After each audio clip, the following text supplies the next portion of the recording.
Hello and welcome to the Metapod podcast, the Pokemon podcast that revolves around the evolving meta, always giving you coverage whether or not we qualify for the World Championships. But anyways, before we get into the absolute juggernaut that dropped today or yesterday, if you're listening to this podcast when it comes out, before we get into the juggernaut of the news, Sean, how was your weekend in general? I mean, it was great. I know that you said last week that you probably weren't going to be able to make it to a pre-release event. Mm-hmm. I made it out to one pre-release event, and I won my pre-release event. So you won? Did you get a qualification for Worlds or? Yeah, that's how it works. We're gonna get into it, but yeah, you win a pre-release, you get a Worlds qual. There is a kicker of 5,000 participants at your pre-release. Just for official documentation, you do not get any points for pre-release events. Pre-release is literally bragging rights, and that's all. It is fun. I saw this, and it wouldn't surprise me if your answer was no to this, because I think this is very uncommon. I saw someone won their pre-release, and they got a booster box of Obsidian Flames as like their prize. I mean, look. Did you happen to get like extra prizing or anything like that? Every store is actually allowed to do their prizing differently. That I do know. Yes. And usually Pokemon includes an entire booster box as part of your pre-release kit. So that store, I guess, decided to do, instead of everybody getting 1 pack, 2 packs, whatever, which is more typical. I guess that store was just like, hey, like the winner just gets the whole box. Everybody else gets nothing. Yeah, I was just curious what you get. I mean, you do get packs in your pre-release kit. You do. You get 4. I got the 4 packs, and then for participating, I got an extra 3 packs from Booster Box, which is very good, actually. And then the store that I go to, a local's super nice. They like give out for like every event. They give a pre-release kit out. Every event, not just pre-release. They give an extra one out to whoever wins that day's locals. Oh, sick. So, like, yeah, I got a Scarlet Violet kit, not an Obsidian Flames kit, because I don't think he had any more. So, makes sense. But yeah, I will say, Jake, are you going to go to any pre-releases for this one? I will go to one this weekend. I did not go to one the previous weekend because I bought a box of V-Star Universe instead. You know what? I don't blame you. I will say this. Pray for Toxtricity. I've heard that Toxtricity is really good. Camera up. I was watching the midnight release Tricky Gym stream. I saw Camerupt was really cool. Palafin, pretty good. Togetic, insane because the what's Togepi's middle evolution? Oh, the Togepi. No, it's Togetic. It's Togetic and then Togekiss. Togekiss is great. We talked about it on the podcast last week, drawing cards until you have 8 at the end of your turn, which we did get a clarification for whether or not comment. You had to we were attack. Unsure, whether or not you had to attack. Justin Basil, our, editor, podcast editor, it seems like. He's great. In terms of rulings and stuff. Incredible. What was it? You do not need to attack to be able to draw with Togekiss, and Clefairy does not evolve from Cleffa. So I wanted to make sure we talked about those on the podcast for our audio only listeners as well. But I mean, the Togetic has an attack that says both players draw 3 cards. Like, you have to draw 3 cards. And so if you're in a phase, because it's very common in pre-release formats to get really low on cards, you can force your opponent to lose via deck out by Togetic. Yeah. Because they have to draw 3 cards. Yeah, that did not happen at our event. I will say, though, I think personally, I didn't play against or with the Camerupt deck. It seems interesting, but it is a little random because you have to stack, you have to have energy on both yours and the opponent's top deck. Which I feel like in pre-release is actually way more common than you think. It's more likely, but you can't stack it, right? So and that's where it gets kind of funky. And so I think the Toxtricity is kind of, in my opinion, the hands down king of this pre-release, because I was doing for 2 energy on turn 2, 140 to 170 damage easy. Not a What's the problem. attack again? I can't remember off the top of my head because I It didn't play. does 50 damage for 1 lightning and 1 colorless. So you don't even need 2 lightning, which the Yeah. Palafin you need 2 water. For Yeah. 1 lightning, 1 colorless, you do 50, and then you do 30 more damage for each type of Pokemon that's on your bench. Okay, so you just put like a whole bunch of different types on your bench, Oh, I got a because water. I got a you Cleffa. just find like some colorless attackers and support Whatever. Pokemon, and you're just good. Yeah, and so that straight up, Toxtricity won me the game. I did pull amazingly a 1/1/1 line of Tyranitar EX. Oh, I thought you were gonna say Charizard. It No. feels like almost everybody pulled Charizard. I think at our Holy smokes. at that locals between the 2 events, I think there was like 5 or 6 Charizards pulled. Yeah, I mean, I know there's like 3 different Charizard cards, but it feels like, this set is pumped. Yeah. With Charizard pulls, which is good because it might be cheap, because it is going to be probably the best card from the set, to be honest. Charizard EX. It might be. Yeah, I will say to anybody out there who's looking to buy, to your point, Jake, and to everything I've seen, there's tons of them being pulled. Mm-hmm. There's probably, I don't know which one is the most rare technically, but I would say either the gold or the illustrator rare full out thing. And so I would say to everybody, like, look, if you wait another week or 2, that thing's gonna go from $300 I've seen to $50 to $200. I think it's gonna get all the way below $100 for the most rare version of that. It probably won't go quite as low as like the Guardy EX fancy rares or the Miraidon or whatever. Yeah. I don't think it's gonna get down to like 30 to 40, but I think you'll be able to scoop them up for 100. That's my gut.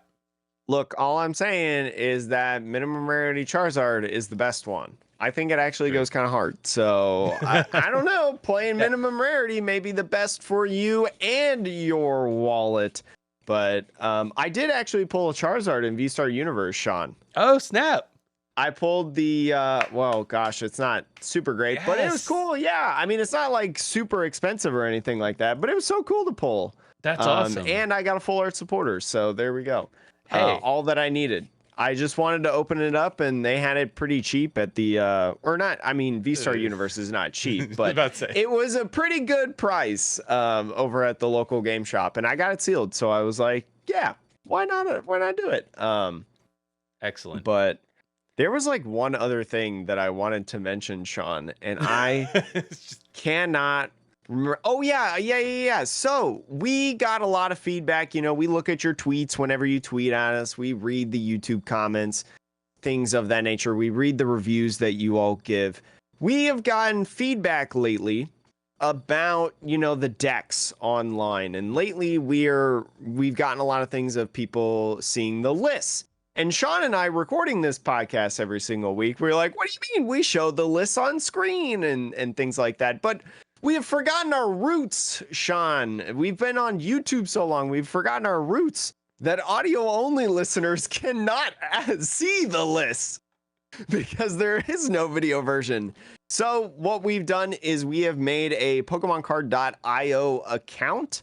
It is basically a place where you post deck lists. So like every deck list from episode 149, which is the budget deck list that we did for standard, every episode from 149 on, when we talk about a specific deck list, the winning deck list of a regional, budget decks, things like that, or new decks that have appeared right before the World Championships or something like that. When we talk about specific lists and specific cards in lists and things like that, we will post those decks on PokemonCard.io, and so you can access that in the show notes, YouTube description, things of that nature. We will have that link there so you can bookmark it. You can go to it every single time we talk about decks, things like that. I just wanted to give a real quick shout out to that, because it is one of those things too that I had that realization of like, oh yeah, audio only listeners can't see the decks. We talk about it. And also just for video listeners as well, you can just go in there and copy the deck list as well very easily. So it's kind of like a benefit to everyone. It's very easy for us to upload those on, because we actually think about what decks we want to talk about, less than 5 minutes before sometimes we start recording. Yeah, most of the time. And we can definitely get them on, while it's exporting and uploading on there. So we wanted to do that for you. But Sean, before again we get into the big Meat. dog, the Kahuna, that was announced earlier today. We're going to go into a real quick review that was left last week. This is a wonderful review left on Apple Podcasts by Beached Jacob. And I swear, it's not me. You know, I promise this is not me. This is a lovely, lovely review that is titled New to TCG and Love Y'all Already. Y'all's podcast has been really fun to listen to while I work. When I hear y'all's tips, I pull out my phone and take notes. Love the strats and advice. Keep up the good work. Thank you so much, Jacob. Also, you got a really cool name. No bias over there. And if you want to leave a review, you can go check out a review. We'll read it on stream. Let us know feedback. Let us know how we're doing, what you love, maybe ideas that we can do in the future. And also, maybe a little bit of feedback on this episode, because we're going to get maybe some of your opinion here shortly, Sean, with our first topic of the day, which in my opinion is the most exciting thing that we have to talk about today, because I think this is really cool. What are we getting into, Jake? Is it the content guidelines? It is. So, like, literally 22 minutes ago at the recording of this podcast, Pokemon Support updated the Play Pokemon content guidelines for online streaming platforms. So, if you do not know, Pokemon for regional championships, ICs, the upcoming World Championships, Pokemon live streams those events over on Twitch. Do they still do it on YouTube? I know they post them on YouTube, like the recordings. I have been watching them on YouTube. That's my preferred. Yeah. So, you know, they broadcast these on all these platforms. And if you know things about copyright law, right, you know that sometimes restreaming and things like that can get you copyright strikes. And that is not something that you like. It is kind of like breaking laws, essentially, copyright laws. So you try to avoid that. But TPCI is getting into co-streaming. And what that means is if Pokemon is streaming the World Championships, Sean and I, we can get into the screen, you know, where we're showcasing the news or whatever, you know, us on the sides or whatever. And we can kind of turn their audio down all the way. We can get in our suits. We can put on our Metapod pins, and we can provide our own commentary on matches, on events, things like that. And we can put that on our channel, because in the guidelines that are new, it says you may monetize your videos and channels using the monetization methods officially offered on platforms. Of that, it says co-streaming is defined as airing another broadcast on your channel while providing live commentary and or video. Obviously, we can't just like clip an entire match of Chip Ritchie and Frosted Caribou, you know, doing round 5 of the World Championships and then uploading that as is. That is a big no-no. In there as well, I mean, you obviously can't say that you're affiliated with the Pokemon stuff. They have the right to remove anything if you know, show alcohol, tobacco, gambling, cryptocurrency, things of that nature. But we're going to be able to, Sean, I don't know about you, and I didn't mention this to you before the show. This was news to me. I threw this in here. And I was like, Sean, we're talking about this. I don't care what you say. I mean, just kidding. I wasn't that mean. But anyways, Sean, how would you feel? We don't have to do this live because we have busy schedules. Would you be opposed, especially of the World Championships coming up, co-creating commentary on the round? Sean and I, have we done a tournament commentary together? Did we do commentary together for the tournament that we ran?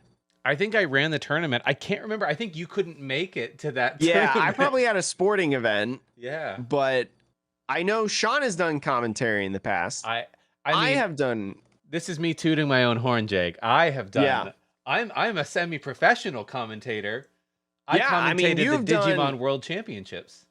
Yeah, I had no idea. That's really cool. Heck yeah. But so like Sean has this commentating experience and knows Pokemon. I literally went to school for sports Yes. broadcasting. Sean and I, content creators, I don't know. Let us know if you'd like to maybe see. And who knows, maybe it doesn't work out in our schedules that we can always do it together. So, maybe like Sean does a round, I do a round. Maybe, we do some rounds. Maybe we only do like day 2 of the World Championships. Maybe we only do the coolest matches, not the donks, or Yeah. maybe just the title match. And maybe it's not every single regional, but, to give a little bit more content, probably would be only YouTube, I would think. I don't know if we could do it in regular podcast episodes. Yeah, no, we'd have to. It would have to be. I think it would have subscribe to us on YouTube. Yeah, subscribe to our YouTube channel, which you can find in the show notes in the description as well. But I don't know. I mean, is that something that you want to do? I'm asking you on the spot right now because I would love to do it. If you don't want to do it, I'll do it. But like, no, Jake, I am down to do it. Weirdly enough, I can make it work for Worlds, but weirdly enough, I am flying to Chicago the day on Saturday of Worlds. Oh, so I will not be in my normal abode. However, I am sure that I could, because I'm flying out very early in the morning, and I will be in Chicago that whole week. But I have a laptop that I can bring. It's one of those things too, and we can obviously talk about this later, but I mean, we don't have to post it like right away. I mean, you and I, again, have very busy lives. We can do it a couple days later, things like that. But maybe, this can kick off our commentary, careers really. And who knows, maybe you'll see Sean and I at an actual regional championship stream in the future. That would be really cool. I'm just saying, Pokemon, I think Sean and I work well together the last, 800 years that we've been doing this podcast. But anyway, Sean, we'll shelve that for later. Now, we will bring it up. One thing I will say that I think is important, because I'm reading through these guidelines, and this is me. So these cover co-streams and uploads of co-streams. It does not cover co-streams? It does not cover re-uploads of stream content with new commentary. I don't know. I don't know if I think it covers you doing a VOD. Can co-streamers store and publish VODs of their broadcast? Yes. But I don't know if you're allowed to record a net new piece of footage and that wasn't part of a broadcast co-stream and then upload that. I'm just thinking about the very technical details. Yeah. Sean will hash out the technical details. Yes. We will try to find something as best to our advantage. We'll get out our lawyers and things like that to really define things, that we have on hand, which are definitely not just us. But anyway, Sean, that's not even the biggest news that broke out today in the Pokemon trading card game or in the Pokemon scene in general. Sean, the Pokemon Company officially announced earlier today the 2024 championship season, the point requirements, and several events that are coming. And Sean, there are a lot of people have a lot of things to say about this because, and we'll just go over this. I don't know if you have it on screen right now. I do. The point requirements of the North American rating zone. So Masters Division players in North America rating zone now need 600 points to qualify. It was 350 this past year when we had basically half a season and no locals. It was before the pandemic, 550 points to qualify for the. I thought it was 550. Was it just 500? Just 500. Or was it 550 the year before, and then they lowered it to 500? Maybe. I don't know. That was kind of before Sean and I got into this. But anyways, so US and Canada rating zone, juniors need 450 points. Seniors also need 450, and masters need 600. Europe, it goes 350 for juniors and seniors, 500 for masters. Latin America, you need 250 for juniors and seniors, 350 for masters. Oceania, 250 for juniors and seniors, 300 for masters. And then the Middle East and South Africa, you need 200 for juniors and seniors and 250 for masters. Now, we could talk about the points and we could talk about how many points there are as well, and how many points it takes. But I also think this is a change that I think I have said that I hope they change on the podcast. At some point, I am 92, I guess, percent sure that I've said this on the podcast. Players can also qualify for the World Championships by getting first or second place at an international championship or by winning a regional championship. That is huge in my opinion. That is a big deal. I love this. This is awesome. I think I have said time and time again, whether it's, on X or Twitter or whatever you want to call it, or on the Metapod podcast, that it baffles me that IC and regional winners don't automatically qualify for Worlds, when we're hitting record numbers in attendance at all these events. That's crazy to me. So I'm very, very happy about that. Yeah.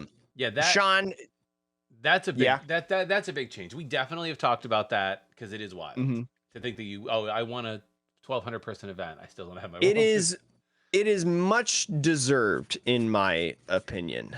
But Sean, do you want me to keep going for the cups, challenges, things like that?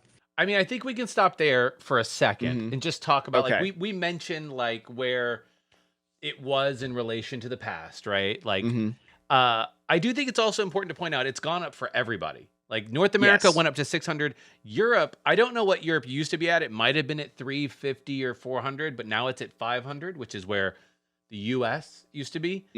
I think Oceania was 250 for Masters. Yeah, and so a slight bump for Oceania.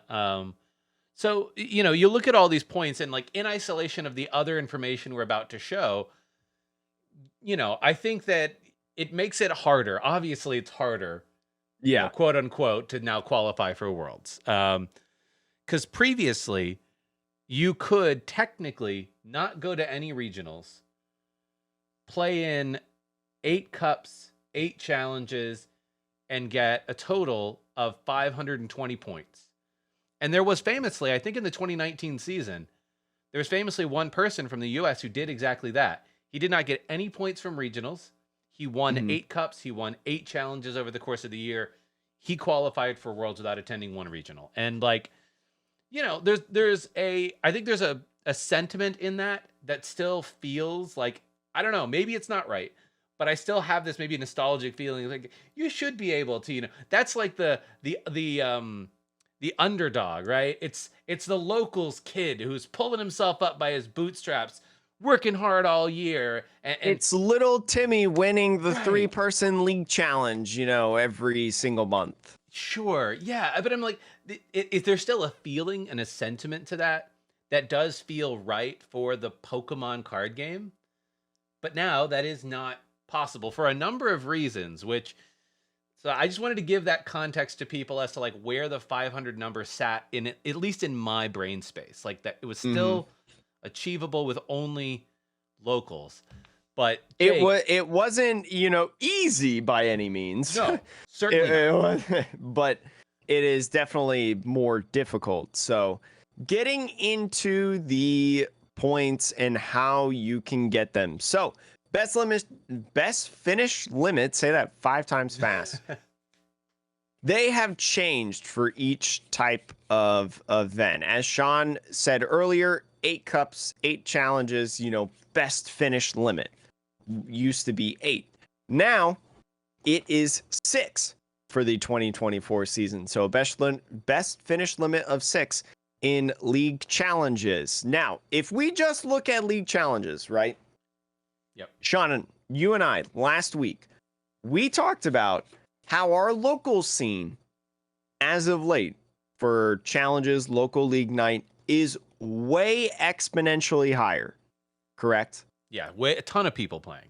A ton of people. I mentioned how in challenges, we got kickers for top 8 points, right? The kicker last week for top 8 points at the challenge that I competed in was 24 players for top 8 points.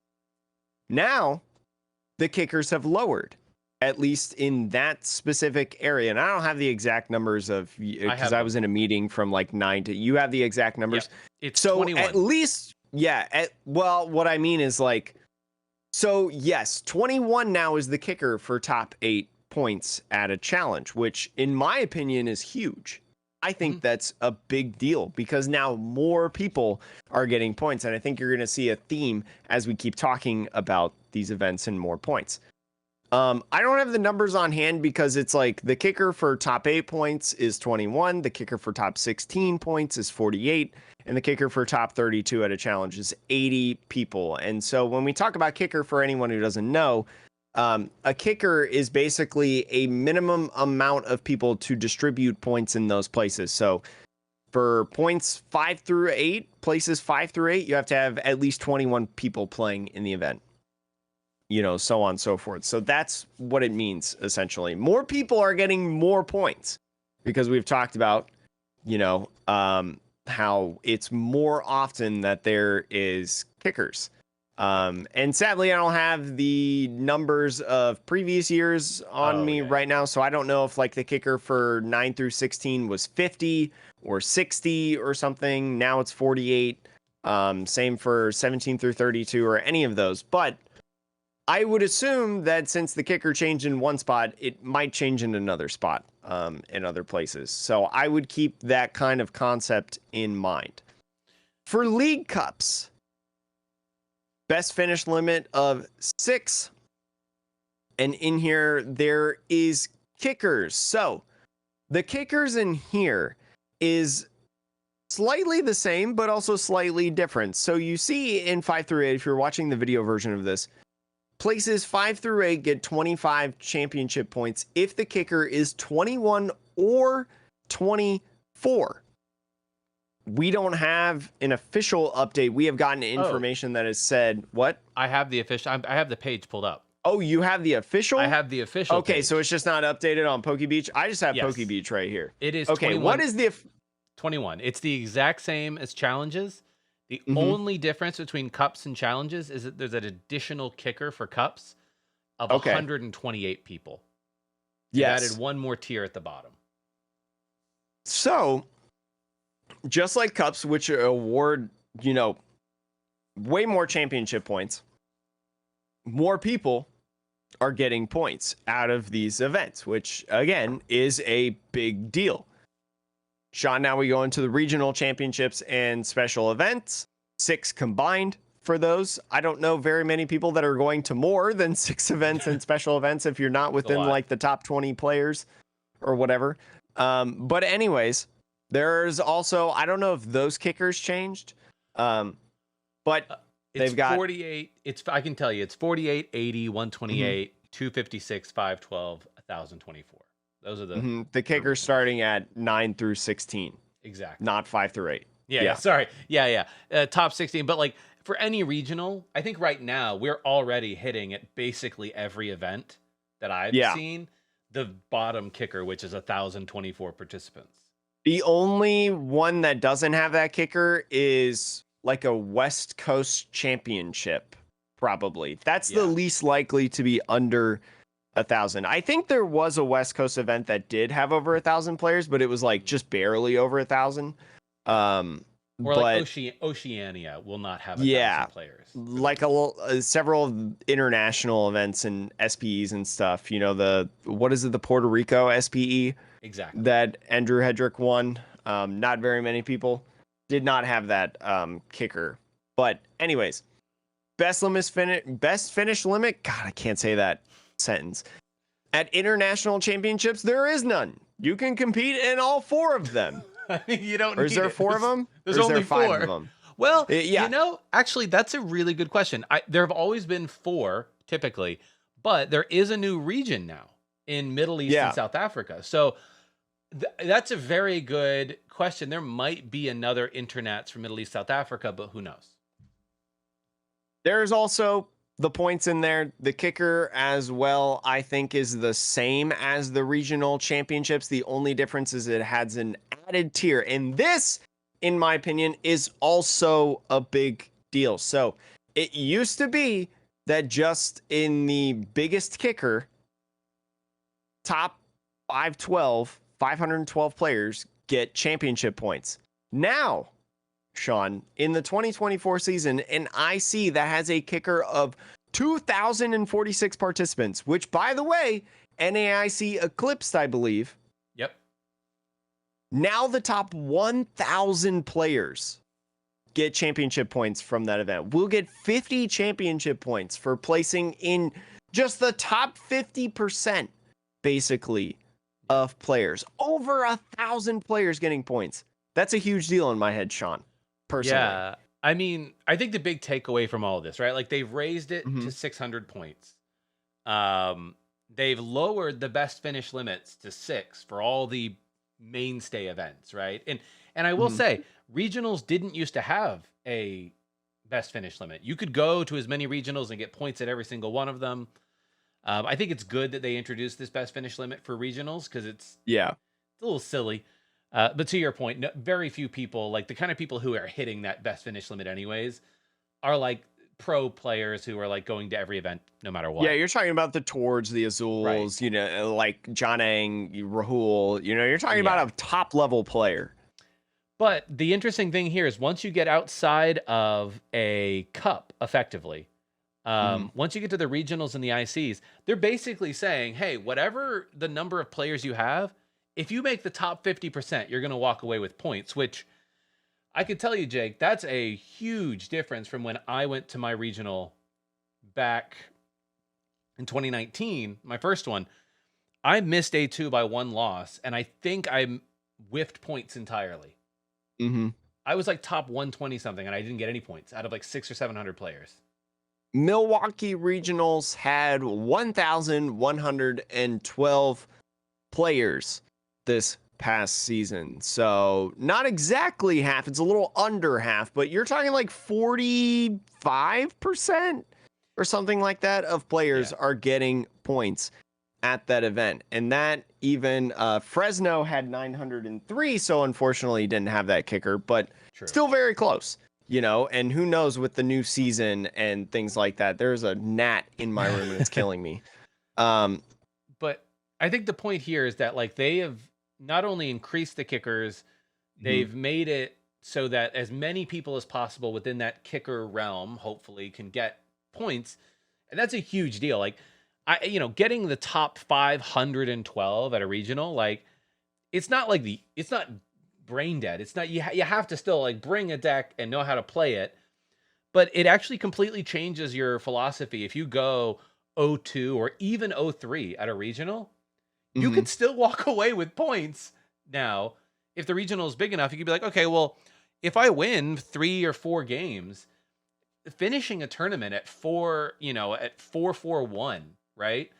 Oftentimes that will get you into the top 50% of the field. That's not that insane, because people will drop, people will have really bad days, whatever. Like, so for the people who came, really want to play the full event, you don't have to feel like after going 0-3 that you're just like, yeah, you're probably not going to make day 2. That's like fair enough. That's not going to happen for you. But you can still walk away with points, and it's not just nothing. Like, you could walk away with more points than for winning a challenge, or in the case of an international, more points than you get for winning a cup. Well, I think it's the same, because I think it's 50, right? Sure, yeah. It's 50, but like it's still a good feat. Like, it's still a good chunk of change in terms of your point total. And there's a lot of other things actually to note about these point changes that we want to hit on as well. Sean, we talked about the day 2 system, the day 2 invite, top 16 chase. You know, it's the players duking it out, going to every single event.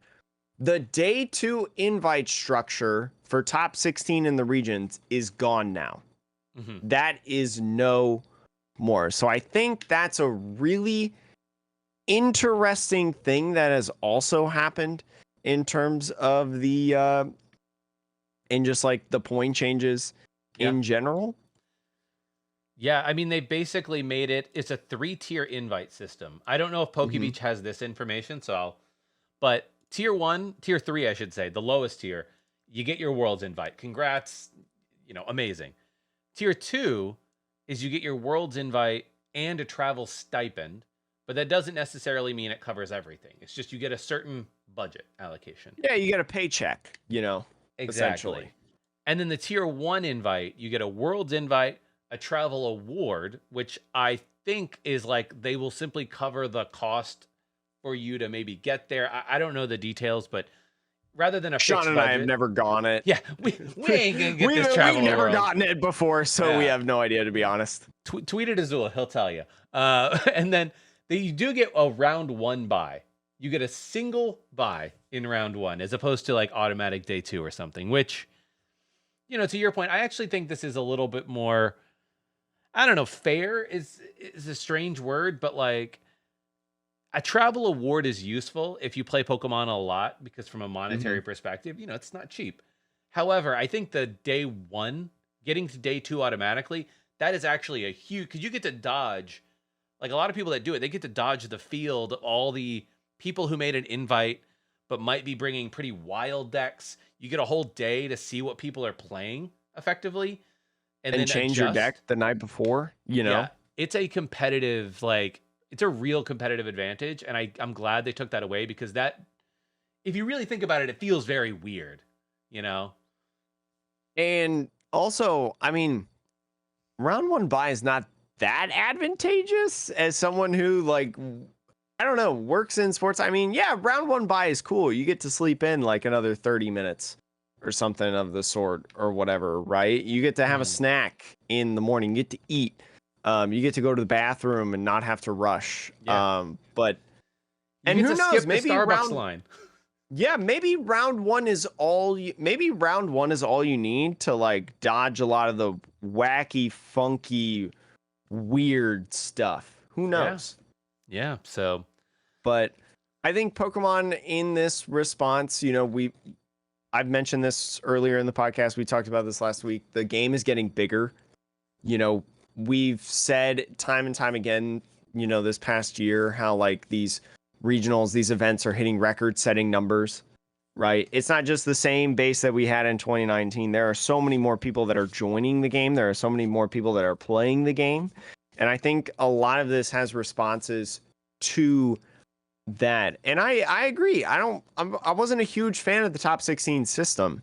And I'm glad that they're moving away from that and just letting people play, right? They don't have to feel like they're getting this major burnout, because I've seen time and time again these people that chase the top 16s, you know, they're just like, man, I'm tired. I'm done. I want to stop for a little bit, but I got to travel. I got to get back on a plane to go to the next regional because I'm sitting at 11th and I've got a chance to auto day 2 into Worlds, which was a huge deal. I mean, it is a big deal. yeah. Because Worlds basically restarts on day 2. Yeah. And So it's, oh, I was going to say, like, for me, like, I'm thinking about it, like, just in my head of, like, how many regionals do you then have to go to if you want to qualify, right? Because I think, like, you know, like I said, the context of you could go to only locals in the old system and technically qualify for Worlds. Right now, even though, like, they're giving out more points at lower thresholds, which is good, right? Like, the best finish limit does still mean you can't just grind your way purely into a Worlds invite. You're going to have to hit like an average number of points per bracket in order to add up to that 600. So if you were to like win, I did some math, Jake. If you were to win 6 challenges, 6 cups, that puts you at 390 points. Yep. That's 210 points away from a Worlds invite, which actually means that while you do get an automatic invite if you win a regional, like whatever, that's a whole separate thing. But like you cannot go to Worlds without competing in at least 2 regional events or getting top 8 at an international. Those are that's the minimum number of events you can compete at a high level. Which I think is it's an interesting change too, to be like, to require anyone, depending on where they live, to go to attend multiple events that, you know, are not necessarily going to be near each other.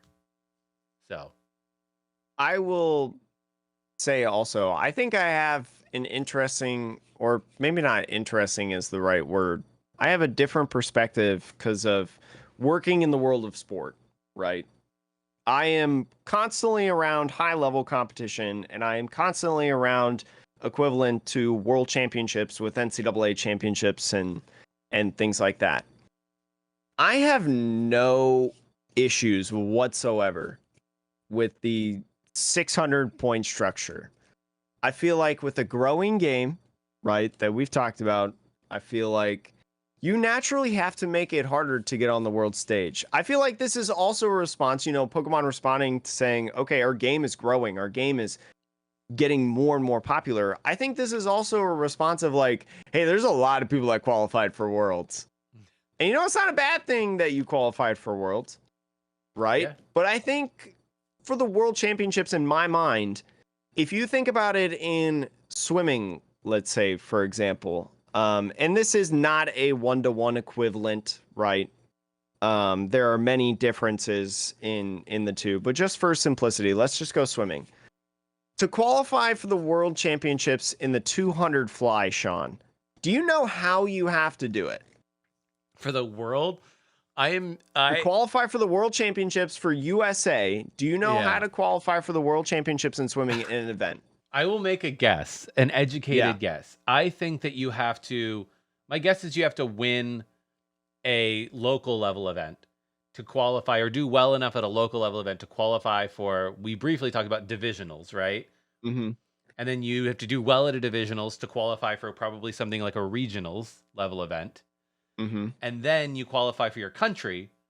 And then if you do top 2, top 4, whatever, in a nationals, then you qualify to participate and to represent your country at World. That's my guess. No.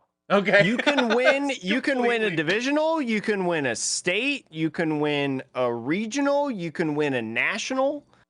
But that doesn't mean that you qualify. You have to, at Olympic trials, at this one specific event, Olympic trials, which you have to qualify for, you have to get either first or second in the event. And that's how you qualify for your country at the Olympics, which is basically like a world championships, right? So I was a former divisional championship, which, to put in perspective, like you said, it's basically like a county, it's like a league maybe cup. A couple. Yeah, it's like a league cup, essentially. not to minimize how good you are, but yeah. I mean, no, I was not that great of a swimmer. I won a county. I won a divisional. That didn't mean that I qualified for the state championships. I had to win the divisional and then some. I had to win it and hit a certain time on that to qualify for state. And then on top of that, I had to do really, really well at state to be able to make it to zones, or you can qualify that as like a regional.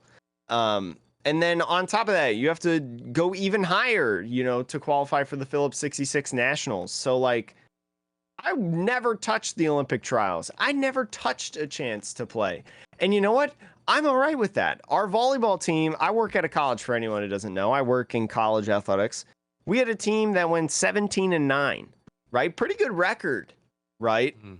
Did not get invited as the top 64 teams to the NCAA tournament. Didn't get a chance to compete in the quote-unquote world championships, right? We had a team win a conference tournament. Literally was the best in the conference, right? They won the conference tournament.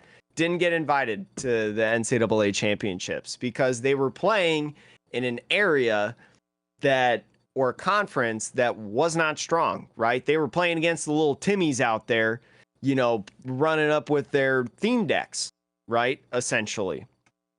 So like, I don't know. I feel like I get it. Like, it's frustrating if you were able to qualify for the world championships before and like now you're not able to because maybe like financially, you can't attend 3 regionals or something like that.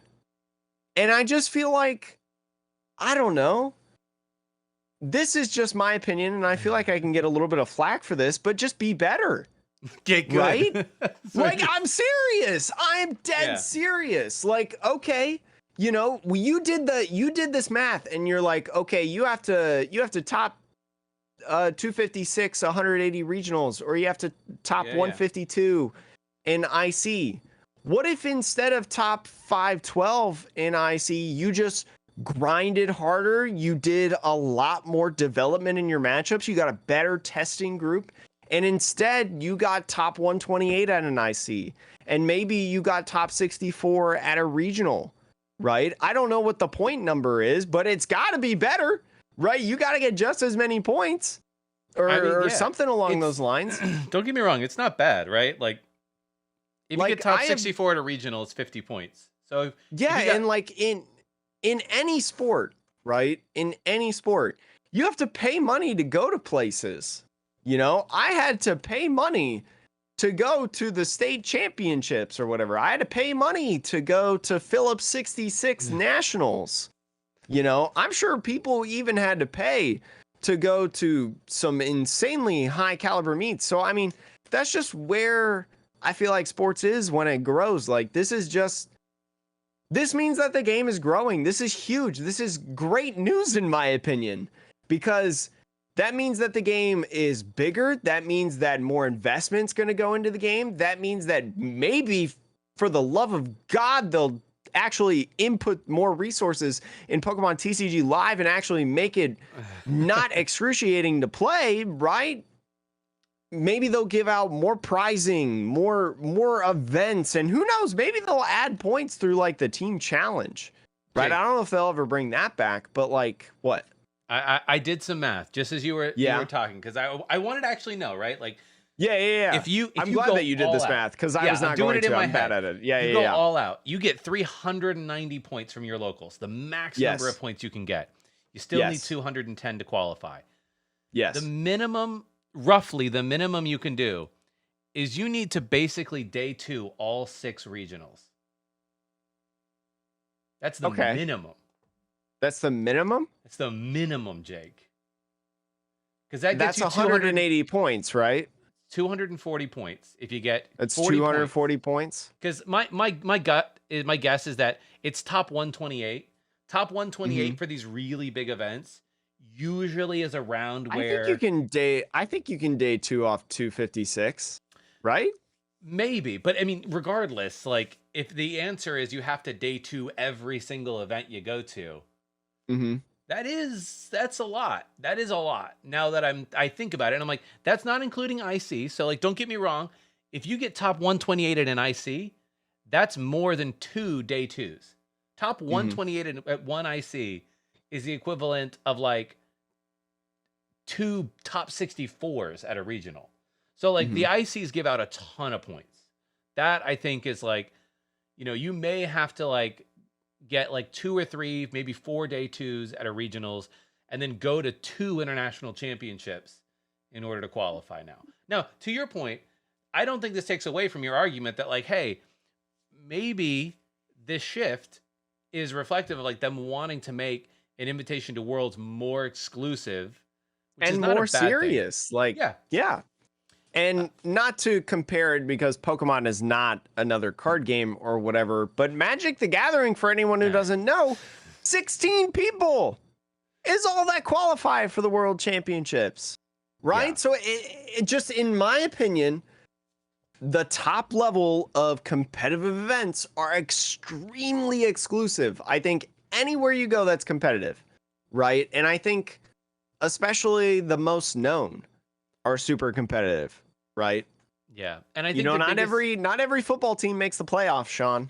Yeah. And I think the biggest difference that you mentioned is anyone can sign up for an Internats, a regionals, assuming that you have a good internet connection and a fast trigger finger, right? Yeah, I mean, it's a whole other conversation about, you know, like, okay, then they need to bump up attendance, which then you have to get into fire safety codes, like of buildings and maximum capacity of events, and that's a whole other conversation that I don't want to get into as someone who literally majored in event management and whatnot. I have to think about that too much already for my job, but there's just a lot. I don't know.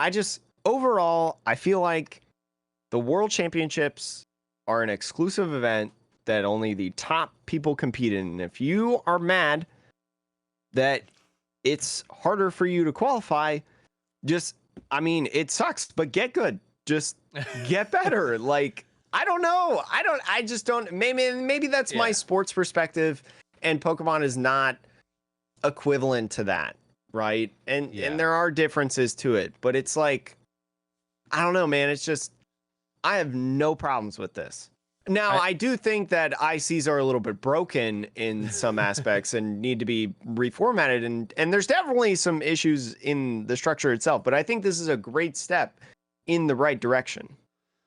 One thing I will say, because I think that your perspective is also reflective probably of roughly what like the top players are also saying, right? Which is the people that experience like these things, that actually go to the World Championship. Right.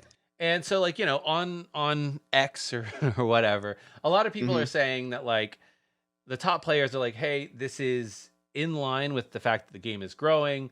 This shouldn't really be that upsetting to people, right? Because I'm sure from their perspective, like this doesn't it doesn't really change what they do. They're gonna go to do this grind anyways. So I can understand it from that perspective, but to give the other side of the equation just a modicum of thought and airtime, because I do think even if it's like whatever, right, wrong, none of this is right or wrong. It just is. But for the average-ish, the semi-competitive player who maybe didn't really plan on doing a 6 to 8 regional grind. Yeah, us, basically. Us. Neither me or Jake are really planning on grinding. Like I spend lots of money on cards. I like to go to a regional or two. I cannot in good conscience plan for 6 to 10 regionals. I can't. If I had a different job, I would. I mean, sure, but like if I had a different job that allowed me to have weekends, I would 100%. I don't know if I would grind for Worlds, but I would definitely attend more than just like NAIC. Yes. But I will say, it's not just though like weekends, because everybody knows you have to fly in and do that on that Friday because you have to be there because the tournament starts Thursday at for an IC. Yeah, but the tournament starts at 8 a.m. on Saturdays, so you can't get there the day of. So basically, you have to ask people either to fly out late after work, assuming that we're talking about adults here, fly out late after work for a lot of people, or take those Fridays off, and and not having enough events, regionals. This is one where I'm like, I understand that putting on a regional it's a lot. You're asking a lot of an event organizer. You're asking a lot of staff or volunteers. There's so much that goes into it. But because of that, you only have like 10, 15 regionals in a given region's calendar. Maybe 20, I don't know, but like a relatively small number. So the number of regionals that are going to be within driving distance of you, I looked at the I also have the new regionals. We did get the regional list up, Jake, but we did. Sean, can I give you the can I give you the poll that I ran? Yes, on for Twitter that's kind of still going on first before we go into the schedule? Yes. Let's go into the poll. But net, my whole point was that like it's a lot to ask of people to do this, and I think that there is a large pool of people that could have this dream of going to Worlds that they may not achieve, most of them, but it was still possible. And I think at this point now that is almost not possible for a large majority of people, just given the points. But poll time, please. I ran a poll over on Twitter or X or whatever you want to call it, the website that I still can't stop using. But I said, how do you feel about the CP increase for a Worlds invite? Sean, 28.4% of people say they love it. 33.2% of people say they hate it. But 38.5% of people are still unsure about how they feel about it. So I think this is I feel like this is a pretty accurate representation of what I've been seeing online. Of just, there's 208 votes left, or 208 votes going on right now. So it's not a huge sample size if you're into data science and analytics and stuff. But for what we're doing, it's fine. I feel like it's pretty good sample because like I feel like you just kind of have to experience it. I feel like a lot of people have like the mixed feelings like we do of like, okay, Sean and I are probably not qualifying for the World Championships this next year, but like on the flip side, what I was saying is like I understand that Worlds is an exclusive event and Worlds should be a hard and difficult grind. And if you have to put in a little bit of money, that's like fine, because I feel like with any sport that I've ever watched or covered or competed in, you got to dump money into it, you know. Yeah. And let me tell you that card games way, way, way cheaper than swimming. Yeah, So that's fair. much cheaper. Or any sport really that I've ever competed in. It's so much cheaper. So it's like I'm okay. And I think people are still trying to sort out their feelings and listen to discussions, which is why we wanted to talk about it today. And we were gonna do like a World's Deck tier list thing today. We decided last night or whatever. And then this came out, and so we're like, all right, change of plans. So Yeah. Jake, let me see here. I'm looking at the regionals. So back to the regional real quick, because I was in my mind, I was like, okay, you're asking people to go to a lot of events. This may not be the full list of regionals. More events are likely to be announced, but currently, the closest event to me in New York, so, give you some context here, New York City area, lots of people. I would argue there's New York City, like New York State area, there's West Coast area, and then there's those Midwest, like Ohioan area. That's like, I think, the three big, probably largest hubs of Pokemon activity. Maybe you could argue either Texas or Florida, but lots of Pokemon players here. All the can Pokemon I take players, a guess well, of where it is? Of where what is? The closest tournament is? I have two thoughts. I haven't looked it up yet, but you could take a guess. I know it's in Canada. Oh, I see. This is where is it Toronto or Vancouver? Here, I know one of those two cities is near New York, but I have no idea which one because I'm a silly, dumb American. So Toronto is, I'm doing the math. I had to open it up different tabs so that I don't dox myself. Good idea. Toronto's a mere 7.5 hour drive from me, Jake. Okay, that's not bad. That's not good. Pittsburgh is 6 hours. Oh, I forgot about Pittsburgh. That's in Pennsylvania, isn't it? That is. That's only a little over 6 hours, 6.5 hour drive. And then the other one, Charlotte, might actually be the closest. Let me see here. North Carolina? No, that's 10 hours. So, Jake.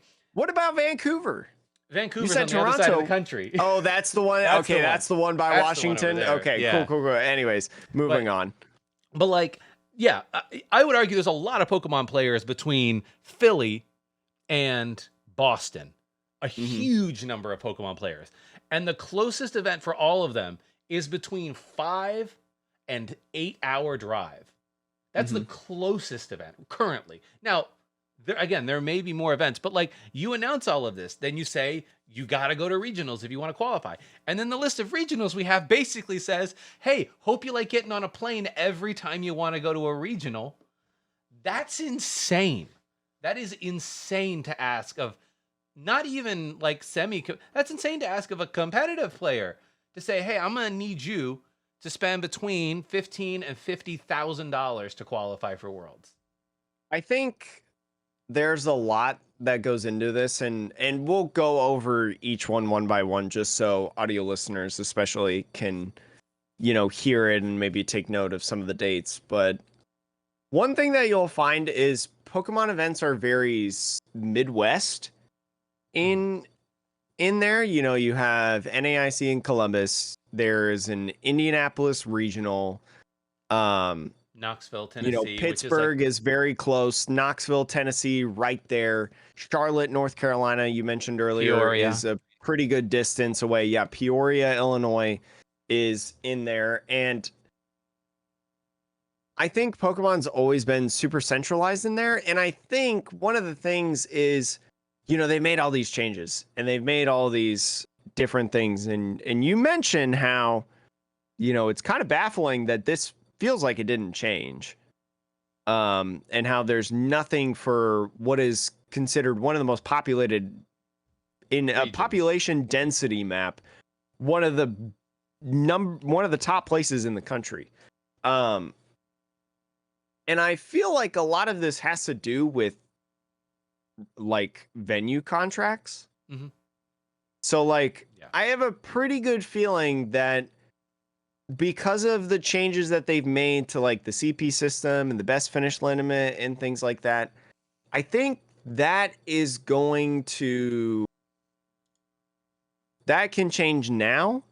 But like this map of regionals and events and things like that, I think that is something that will change years down the line Yeah. because, you know, they may have a contract with Knoxville, Tennessee that says, okay, we have to have it at the what is the venue name in Knoxville, Tennessee? The Knoxville Convention Center, right? For the Yeah. next 3 years. So I think that's going to be a little bit more slower of a change, things like that. Um, and so let's go over this list real quick. You know, Sean, do you want to read it off or do you want me? Yeah, I mean, I can read it off. I will say, just go to the Pokemon website, the Play Pokemon event Mm-hmm. site, look at their regional schedule, but I'll just list the cities in the order. I'm not going to give you every date. It's a lot of details, but like there'll be a regional in Pittsburgh. We mentioned Peoria in Illinois, Sacramento, so California gets one event there. Toronto, Canada's first event. You got San Antonio, not a lot of events in the Texas area, just San Antonio currently. You got Portland for the West Coast folks, Charlotte, North Carolina, Knoxville, Tennessee, Vancouver, Canada, so both sides of Canada get covered, Orlando, Florida, Indianapolis, Indiana, and then finally the last one currently on the list for US and Canada is Los Angeles, which I don't know if I've seen in LA. I've seen San Diego, but I don't know if I've seen an LA event anytime recently. I think LA, from what I gauged on Twitter, happened a while ago. Mm-hmm. You like before you and I were playing, they had some stuff in LA. But it's been a while. Yeah. And it's also an interesting thing to note, Sean. So if you talk about event organizers and stuff, there was a lot of rumblings about a specific event organizer that we will not name that is something to do with Team NW. We'll just leave it at that. But Sean, they're not on this list. There's a new group that has taken over kind of the West Coast events. You know, you talk about Sacramento, Portland, Vancouver. That's, you know, on the west side. If you didn't know, Sean, I did. Canadian city on the west side. You know, Los Angeles. It's being done by Gallery Games.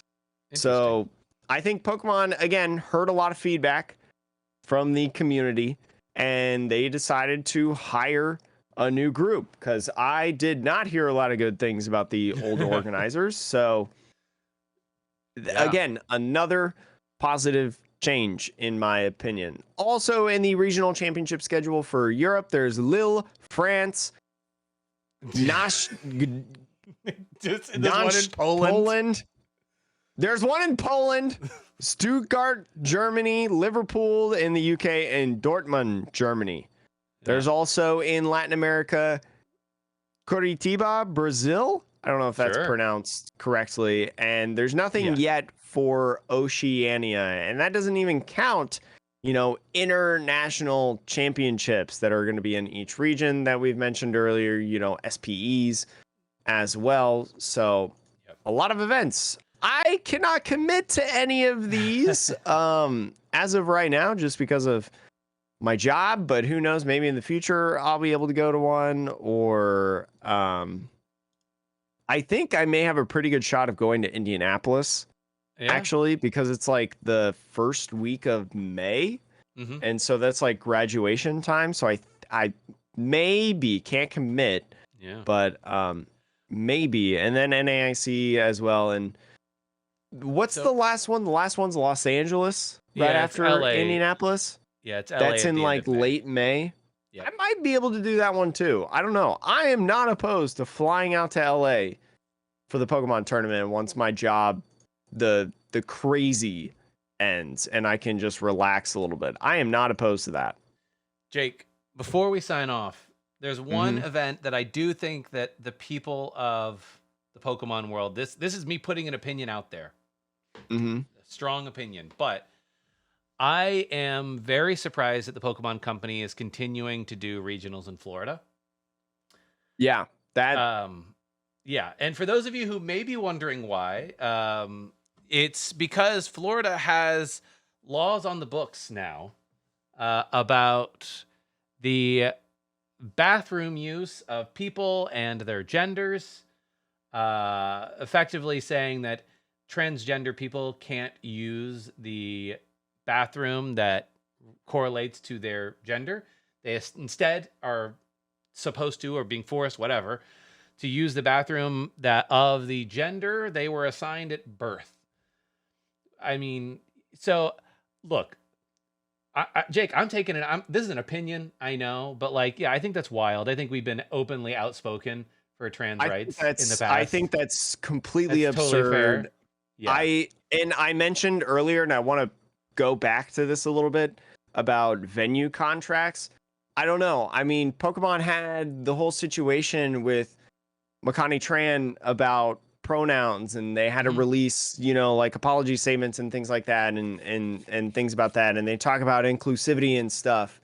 I don't know if I'm the Pokemon company, if I'm saying these things and I'm talking about inclusivity, I'm canceling that contract. I'm the Pokemon company. I'm paying that buyout. I'm not having it in Florida. I don't know why you're trying to, especially when you're telling people that you have to go to more major championships. I think it's absolutely absurd. I'm trying to say this in a way that is not going to get us with the explicit content sign, Sean. Yeah, I mean, I don't think it's absolutely asinine. Yeah, that they're keeping it in Florida. I think there was several places where it was acceptable to put events, and Florida was not one of those choices.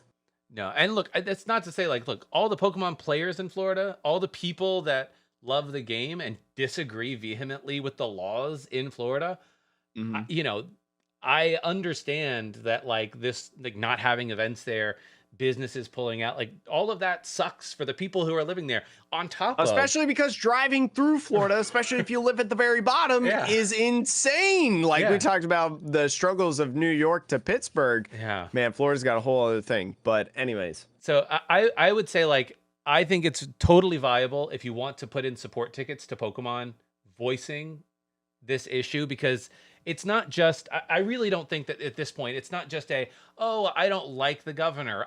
No. There are laws on the books that make it legitimately unsafe for members of the trans community in Florida. And Pokemon, as much as they want to be well, we can have our own rules. With COVID, they were we're going to make people keep their masks on, whatever, because they're a private venue. But you can't do that in this instance. Yeah. It's a whole nother level of governance and what's the word that I'm looking for? Enforcement. Yeah. That is happening, and it's I don't know. I mean, if any Pokemon company people listen to this podcast, you can take two things away from this. One, Sean and I would like to eventually commentate on official Pokemon streams. Two, you really shouldn't have put an event in Florida. Yep. And we'll just kind of leave it at that. I do want to give a quick shout out though to a local Metapod listener that I met up at a local event last week. His name is James. I won't say his last name for privacy reasons. He was playing Ting Lu. We met up round 1 and he beat me. Hey. And so shout outs to James. I gave James my Metapod mat. So Sean, I'm going to need you to mail me another Metapod mat because I now don't have one. But I got you. Anyways, love seeing Metapod listeners over at our events. I feel like I'm pretty recognizable, from voice. And if you listen to the video, I dress exactly how I do going to events. So easy to find. Anyways, thank you so much for listening to the Metapod podcast. Let us know on Twitter how you feel about things, or in the comments below if you're watching this on YouTube. Or on Threads, please. On Threads. Yeah, we're on Threads too. Man, Sean, Sean rules Threads. I rule X, Twitter, whatever it is. See, now you feel weird. You're I rule X, Twitter. Why are we still here? Please, Pokemon community, move to Threads. It's like buying packs. Once you start doing it, you can't stop. But anyways, we will continue giving coverage on the Metapod podcast, the Pokemon podcast that revolves around the evolving meta. We'll talk about World Stacks next week, what we think is going to do well, what's a good play, and what's maybe a trap. Stay tuned.